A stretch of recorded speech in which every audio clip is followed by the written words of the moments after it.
नमस्कार दोस्तों।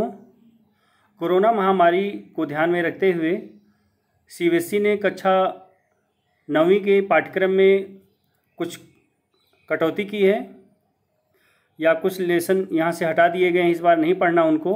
तो आइए देखते हैं कि हमारे सिलेबस में कौन कौन से पाठ हैं और कौन कौन से पाठ अब हमें पढ़ने हैं और प्रश्न पत्र में किस तरह के परिवर्तन किए गए हैं।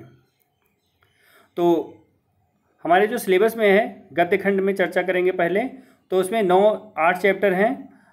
पहला है 2 बैलों की कथा, दूसरा ल्हासा की ओर, तीसरा उपभोक्तावाद की संस्कृति, चौथा सांवले सपनों की याद, पांचवा नाना साहब की पुत्री देवी मैना को भस्म कर दिया गया, छठवां है प्रेमचंद के फटे जूते, सातवां मेरे बचपन के दिन और आठवां है एक कुत्ता और एक मैना। गद्य खंड कविता सेक्शन में आते हैं। तो यहाँ पर हम देखेंगे कि कबीर साखियाँ और शब्द हैं, वाक, तीसरा है रसखान सवये, चौथा कैदी और कोकिला, पांचवां ग्रामश्री, छठवां चंद्र गहना से लौटती बेर, सातवां मेघ आए, आठवां चंद यमराज की दिशा और 9वां है बच्चे काम पर जा रहे हैं। कृतिका भाग 1 सप्लीमेंट्री जो टेक्स्ट बुक है उससे जो हमारे लेसन निर्धारित हैं वह 5 हैं। इस जल प्रलय में जो पहले भी नहीं पढ़ना था इस बार भी नहीं पढ़ना है। मेरे संग की औरतें, रीढ़ की हड्डी, माटी वाली, किस तरह आखिरकार में हिंदी में है लास्ट चैप्टर। तो कृतिका से पहला चैप्टर और 5वां चैप्टर, ये चैप्टर पहले भी पढ़ने के लिए सिर्फ थे, क्वेश्चन आंसर इनसे नहीं पूछे जाते थे। अब हम आइए देखते हैं कि हमारे ग्रामर सेक्शन में क्या है। व्याकरण में जैसा आप यहाँ पर देख रहे हैं 4 पॉइंट हैं। तो पहला उपसर्ग प्रत्यय, समास, तीसरा वाक्य भेद, अर्थ के आधार पर वाक्य भेद, और चौथा है अलंकार। ये 4 हमें जो है अलंकार में पढ़ने हैं। रचनात्मक लेखन राइटिंग सेक्शन में जो है अनुच्छेद लेखन, पत्र लेखन, संवाद लेखन, और लास्ट में यहाँ पर आप देखेंगे जो पिछले साल के प्रश्न पत्र से अलग है वह है लघु कथा लेखन। तो आपको एक छोटी सी कहानी लिखनी होगी। इसमें आप अपने विचार और अभिव्यक्ति क्षमता को प्रदर्शित करेंगे।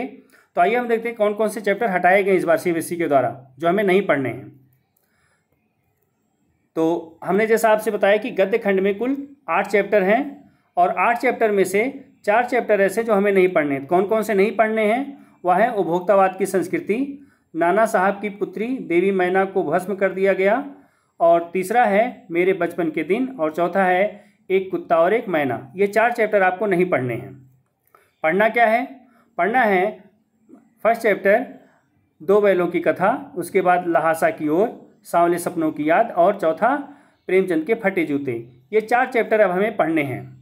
तो कह सकते हैं 50% जो है गद्य खंड से 50% आपका जो सिलेबस है वो कम कर दिया गया है।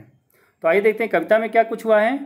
तो कविता में जो है जो आपकी 9 कविताएं थीं उनमें से कबीर साखियाँ और शब्द, ध्यान रखेंगे जितनी साखियाँ हैं उनमें से कोई भी साखी आपको नहीं पढ़नी। पढ़ना क्या है फिर कबीर से जो दूसरा शब्द वो भी नहीं पढ़ना है। तो एक शब्द बचता है, पहला शब्द, वो आपको पढ़ना है कबीर से। यहाँ पर दूसरी जो कविता नहीं पढ़नी वह है ग्रामश्री, तीसरी कविता चंद्र गहना से लौटती बेर, चौथी मेघ आए, और 5वीं यमराज की दिशा। ये 5 कविताएं हैं जो आपको कह सकते हैं 4 कविता तो पूरी की है और 5वीं जो कविता है कबीर की साखियाँ वाले में, इसमें से कुछ आपको पढ़ना भी और कुछ नहीं पढ़ना, लेकिन ज़्यादातर आपको नहीं पढ़ना है। तो यहाँ पर देखेंगे पढ़ना क्या है फिर आपको। कबीर शब्द पहला जो शब्द दिया गया, साखी तो पूरी की पूरी नहीं पढ़नी है, शब्द में सिर्फ 2 शब्द आपके सिलेबस में दिए गए हैं, उनमें से पहला आपको पढ़ना है, दूसरा नहीं पढ़ना है। तो पहला शब्द आपको पढ़ना है, वाक कविता पढ़नी है, रसखान के सवैये पढ़ना है, कैदी और कोकिला ये एक कविता है, और अंतिम कविता है बच्चे काम पर जा रहे हैं, ये कविता पढ़ना है। तो कह सकते हैं कि 4 कविता तो पूरी की पूरी आपको पढ़नी है। इसके बाद कबीर सेक्शन सिर्फ एक आपको जो है शब्द पढ़ना है। तो यहाँ पर भी हम मान के चलते हैं कि लगभग 50% आपका सिलेबस यहाँ पर भी कविता में भी कम कर दिया गया है। अब हम देखते हैं कि कृतिका से क्या क्या पढ़ना है। तो कृतिका में हमने आपको जैसा बताया था कि ये 5 चैप्टर हैं कुल, जिनमें से इस जल प्रलय में और किस तरह आखिरकार में हिंदी में आया, ये 2 चैप्टर पहले भी नहीं पढ़ने थे, पढ़ने थे लेकिन इनकी क्वेश्चन आंसर नहीं पूछे जाते थे। सिर्फ ये जो आपके 3 चैप्टर बच रहे हैं इन्हीं से प्रश्न जो है वो पूछे जाते थे। अब क्या हुआ है, इसमें ज़्यादा परिवर्तन नहीं किया गया है। अभी तक जो पहले हटाए गए चैप्टर थे उनको पढ़ना होता था, क्वेश्चन आंसर नहीं पूछे जाते थे। इस बार उनको पढ़ना भी नहीं और उनसे क्वेश्चन आंसर भी नहीं पूछे जाएंगे, तो हटा दिया गया है। इस जल प्रलय में ये चैप्टर आपको नहीं पढ़ना है, ना ही इससे क्वेश्चन आंसर पूछे जाएंगे। इसी तरह से किस तरह आखिरकार में हिंदी में आया ये भी चैप्टर आपको नहीं पढ़ना और ना ही इनसे प्रश्न पूछे जाएंगे। पढ़ना सिर्फ है आपको मेरे संग की औरतें, रीढ़ की हड्डी और माटी वाली, ये 3 चैप्टर आपको पढ़ने हैं कृतिका से, जिनमें से आपसे प्रश्न पूछे जाएंगे। आगे हम बढ़ते हैं। हमारा जो व्याकरण, हिंदी व्याकरण, उसमें पहला उपसर्ग और प्रत्यय, इसमें 2-2 अंक के प्रश्न पूछे जाएंगे। उपसर्ग से 2 अंक का और प्रत्यय से 2 अंक का। समास से 4 अंक के प्रश्न पूछे जाएंगे और इसमें जो है समास की पहचान भी करनी हो सकती है, समास विग्रह भी करना हो सकता है या फिर समस्त पद बनाना हो सकता है। ठीक, जैसे मान लीजिए जो है दिया गया रसोई घर, अब इसको पूछ लिया गया कि आप इसका समास विग्रह करके समास का नाम लिखिए, तो होगा रसोई के लिए घर। या फिर दे दिया गया रसोई के लिए घर, इसका आपको समस्त पद बनाना है तो हो जाएगा रसोई घर। तो दोनों तरह से प्रश्न आपसे पूछे जा सकते हैं। तीसरा है वाक्य भेद अर्थ के आधार पर। 9th में जो है अर्थ के आधार पर वाक्य भेद हैं वो 4 अंक के पूछे जाएंगे। 2 तरह से यहाँ पर प्रश्न पूछे जाते हैं आपके एग्जाम में। एक होता है 2 अंक का आता है कि आपको एग्जाम्पल दिए जाएंगे, उसमें से आपसे पूछा जाएगा कि यह कौन सा वाक्य भेद का प्रकार होगा। तो वाक्य भेद को पहचानना है, कौन सा प्रकार, जो 8 प्रकार है उनमें से कौन से भेद के अंतर्गत आता है वो आपको पहचानना है। दूसरा होता है एक वाक्य भेद से दूसरे वाक्य भेद में बदलना, जैसे विधानवाचक वाक्य को आज्ञावाचक में बदलना या निषेधवाचक वाक्य में बदलना या निषेधवाचक को विधानवाचक वाक्य में बदलना, इस तरह से आता है वाक्य परिवर्तन, जिसको हम कह सकते हैं। नेक्स्ट है अलंकार, जो 4 अंक का आएगा। यहाँ पर आपको उदाहरण दिए जाते हैं और उनमें से अलंकार आपको पहचानना होता है। तो हमारे जो अलंकार पढ़ने हमारे जो सिलेबस में है अलंकार के प्रकार, वह है अनुप्रास, यमक, श्लेष, उपमा, रूपक, उत्प्रेक्षा, मानवीकरण और अतिशयोक्ति अलंकार। सिर्फ आपको इतने ही अलंकार पढ़ने हैं और उनके उदाहरण याद रखने हैं। ठीक, तो आगे बढ़ते हैं राइटिंग सेक्शन में। रचनात्मक लेखन, जो आपका क्वेश्चन पेपर का में लास्ट सेक्शन होता है, वहाँ पर आप इसके लिए जो है आपसे 4 प्रश्न पूछे जाएंगे और हर एक के लिए 5 अंक निर्धारित हैं। तो वह है, पहला है अनुच्छेद लेखन। अभी तक अगर पिछले साल का आप पेपर देखेंगे या उससे भी पिछले साल का देखेंगे तो आप पाएंगे वहाँ पर निबंध लेखन है, और निबंध लेखन कुल 10 अंक के लिए आता था। इससे पहले 10 अंक के लिए आते थे एग्जाम में निबंध लेखन, लेकिन इस बार उनकी शब्द सीमा जो है कम कर दी गई है। पहले क्या होता था 250 से 300 शब्द होते थे, अब उनकी शब्द सीमा जो है कर दी गई है 80 से 100 शब्द। उतने में आपको एक पैराग्राफ लिखना है, जो कि आपको वहाँ पर विकल्प मिलेगा कि किस टॉपिक आपको दिए जाएंगे, उसी के बेस पे आपको वो एक पैराग्राफ लिखना है। तो 80 से 100 शब्द होंगे, उसके लिए आप 5 अंक निर्धारित किए गए हैं। पत्र लेखन जैसे पहले आता था वैसे आएगा। संवाद लेखन है, विकल्प उसमें आपको मिलेगा कि उसमें स्थिति दी रहेगी कि किन 2 व्यक्तियों के बीच में आपको वार्तालाप दिखाना है, संवाद डायलॉग दिखाना है, वो आपको रहेगा वहाँ पर। इसके बाद है चौथा क्वेश्चन जो इसमें रहेगा, जो नया इस बार जोड़ा गया है, सीबीएसई ने इस बार परिवर्तन किया है, उसमें है लघु कथा लेखन। लघु कथा लेखन है जिसके लिए शब्द निर्धारण किया गया है, वह है 100 से 120 शब्द। और यहाँ पर भी आपको विकल्प मिलेगा, मतलब चॉइस मिलेगा। एक से ज़्यादा टॉपिक दिए गएंगे, स्थितियाँ दी रहेंगी जिन पर आपको कहानी लिखनी है। तो ये तो आपका हो गया सिलेबस कि क्या आपको पढ़ना और क्या नहीं पढ़ना है। एक बार हम फिर देख लेते हैं कि हमारा जो प्रश्न पत्र होगा वो कैसा होगा। तो यहाँ पर प्रश्न पत्र की चर्चा कर लेते हैं, किस तरह से उसमें जो है आपको कितने अंक का कौन सा क्वेश्चन पूछा जाएगा। तो पहला है अपठित गद्यांश। पद्यांश नहीं आएगा, कविता नहीं आएगी, सिर्फ गद्यांश आएगा, जैसे लास्ट ईयर के पेपर में आया हुआ था। तो 1 अंक के 2 प्रश्न पूछे जाएंगे, 1 अंक के लिए 2 प्रश्न, और 4 प्रश्न पूछे जाएंगे 2-2 अंक के लिए। तो ये हो जाएगा 8 अंक। तो टोटल हो जाएंगे आपके 10 अंक। 10 नंबर का आपका अनसीन पैसेज आएगा, जिसमें से आपसे कुल मिला के कुल जो प्रश्न पूछे जाएंगे वो आपसे प्रश्न पूछे जाएंगे 4-2 6 प्रश्न पूछे जाएंगे, जिसमें से 2 प्रश्न जो है वो 1-1 नंबर के होंगे और 4 प्रश्न होंगे 2-2 अंक के। इसके बाद आते हैं हिंदी व्याकरण। उसमें हमने आपको बताया कि 16 अंक के लिए 16 प्रश्न आएंगे, हर एक के लिए 1 अंक निर्धारित किया गया है। उसके लिए कुल अंक हो जाएगा 16 अंक हो जाएंगे।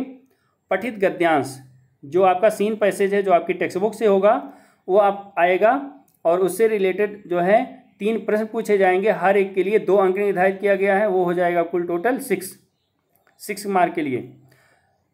पाठ पर आधारित प्रश्नोत्तर जो आपके लेसन दिए गए हैं उनमें उनसे आधारित वहाँ से आपसे जो है प्रश्न पूछे जाएंगे। वो लेसन आपके टेक्स्ट बुक के अंत में जो दिए गए वो हो सकते हैं, या फिर कभी क्या होता है कभी कभी कि टेक्स्ट बुक के बीच से जो है खुद प्रश्न बना के पूछ लिए जाते हैं। उसके लिए आप कम से कम जो आपका जो पाठ है उसकी आप समरी जानें, क्या उसमें बातें कही गई हैं, जो आपके लिए अच्छा होगा।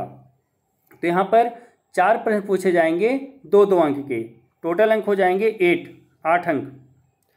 पठित पद्यांश जो आपका सीन पोएम है, जो आपकी टेक्स्ट बुक से है, वो उसमें भी वही सेम है। 3 प्रश्न पूछे जाएंगे 2-2 अंक के लिए, तो टोटल हो जाएगा आपका 6 मार्क। और फिर इसके बाद हम देखते हैं जो हमारी सप्लीमेंट्री टेक्स्ट बुक है कृतिका भाग 1, उसमें से आपको जो प्रश्न आपसे जो प्रश्नोत्तर पूछे जाएंगे उसमें आपको विकल्प मिलेगा। कहने का तात्पर्य है कि 3 अंक के 2 प्रश्न आपको करने होंगे, 3 मार्क्स के 2 क्वेश्चन आपको करने हैं। अब उसमें तो 3 प्रश्न मिलेंगे आपको, उसमें से 2 प्रश्न आप करेंगे। जो अंक कुल निर्धारित हैं वो हैं 6। रचनात्मक लेखन जैसा मैंने आपसे कहा कि इसमें जो है 4 प्रश्न पूछे जाएंगे। अनुच्छेद लेखन, पत्र, संवाद लेखन, और इस बार जो नया जुड़ा हुआ है वह है लघु कथा लेखन। तो ये 4 तरह के प्रश्न पूछे जाएंगे, जिनके लिए हर एक प्रश्न के लिए 5 अंक निर्धारित हैं। तो ये हो जाएगा आपका टोटल 20 मार्क्स के लिए। तो ये टोटल आपका जो हो रहा है यहाँ से यहाँ तक, ये हो जाएगा आपका 80 मार्क का। जो आपका रिटन एग्जाम होता है, एनुअल एग्जाम होता है, 80 नंबर का ये हो जाएगा। इसके बाद जो हमारा इंटरनल असेसमेंट होता है, मूल्यांकन जो होता है, उसके लिए जो 20 अंक निर्धारित किए गए हैं वह है श्रवण तथा वाचन। श्रवण तथा वाचन मीन्स आपको कुछ पैराग्राफ सुनाए जाएंगे, उनसे रिलेटेड आपसे प्रश्न पूछा जाएगा। और आपकी याददाश्त को परखने के लिए होता है आप सुन करके कितना समझते हैं और किस तरह से उसके उत्तर आप दे सकते हैं। तो 5 अंक के लिए होगा। और वाचन आपको कुछ पढ़ने के लिए दिया जाएगा, कुछ टॉपिक, कुछ पैराग्राफ, जिसको आपको सही उच्चारण के साथ पढ़ना होगा। उस पर जो है आपको 5 अंक दिए जाएंगे कि किस तरह से बिना गलती के और बिना रुके हुए आप किस तरह से उसको पढ़ रहे हैं। तो वो आप 5 अंक के लिए होगा। तो यहाँ पर ये परिवर्तन किया गया है लास्ट ईयर तक, क्योंकि इस बार हो सकता है कि PT1, PT2 और PT3 जो एग्ज़ाम होते थे ये संभवतः ना हो पाए। इन सबको ध्यान में रखते हुए CBSE ने ये परिवर्तन जो है वो किया हुआ है। वाचन और श्रवण को आंतरिक मूल्यांकन में जगह दी है इस बार।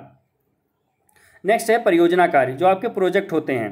तो प्रोजेक्ट वर्क या फिर आपके जो टाइम से कई बार जो है जो टीचर होते हैं वो आपको टाइम टू टाइम कुछ प्रोजेक्ट देते हैं, वो पूरा करके आपको देना होता है। तो उसके लिए अंक निर्धारित होते हैं, होमवर्क के लिए होते हैं, या दूसरे और तरह की जो गतिविधि क्रियाकलाप आपसे कराए जाते हैं उनके लिए। तो ये टोटल आपका होगा 10 अंक का। तो इसमें जो है कई तरह तो एक्टिविटी आपसे कराई जा सकती है। तो ये कुल मिला के आपका हो जाता है 100 मार्क्स के लिए।